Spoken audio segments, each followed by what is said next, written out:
কলার মোচা ভর্তা বানাইলাম, এত বেশি মজা লাগে। ছোটোবেলায় কিন্তু কলার এই মোচাটা ভাজি খাইছি চিংড়ি মাছ দিয়ে। চিন্তা করলাম যে একটু কলার ভর্তা বানাই, কেমন হয় খেতে। খেতে কিন্তু অনেক বেশি ভালো হয়। চলেন রেসিপিটি দেখাই, গরম ভাতের সাথে অনেক মজা, ট্রাই করতে পারেন। ফার্স্টেই হচ্ছে কলার মোচাটা ভালো করে ধুয়ে এটা খোলা টোলা মানে খোসা টোসা সব ফেলে ভেতর থেকে ভালো মতো পরিষ্কার করে নিব। অবশ্যই ভেতরের এই লম্বা লাঠিটা ফেলে দিতে হবে, মানে এটা ফেলে দিতে হয়, নাহলে শক্ত মানে সিদ্ধ হয় না, এরকম কিছু একটা। যাই হোক, আম্মুকে দেখতাম ফেলে দিতে, তাই আমিও ওই আম্মুর দেখা দেখিতেই ফেলে দিলাম। যাই হোক, এখন হচ্ছে ধুয়ে ধুয়ে পরিষ্কার করে নিয়েছি। তারপরে একটা প্যানে লবণ হলুদ আর হচ্ছে পানি দিয়ে দিলাম। এখন এটাকে দিয়ে সিদ্ধ করে দিব। মাঝখানে আবার কারেন্ট ছিল না, সেজন্য বাকিটুকু আমি করতে পারিনি, মানে ক্যাপচার করতে পারিনি।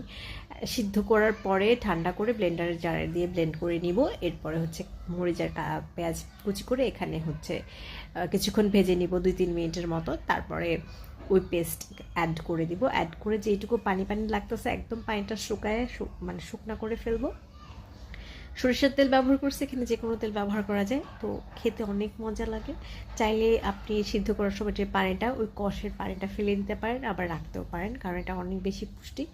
তো এইভাবে আমি করেছি ভর্তাটা, চাইলে আপনারাও করে খেতে পারেন, অনেক মজা লাগে। আর এটা কিন্তু অনেক সহজ করা।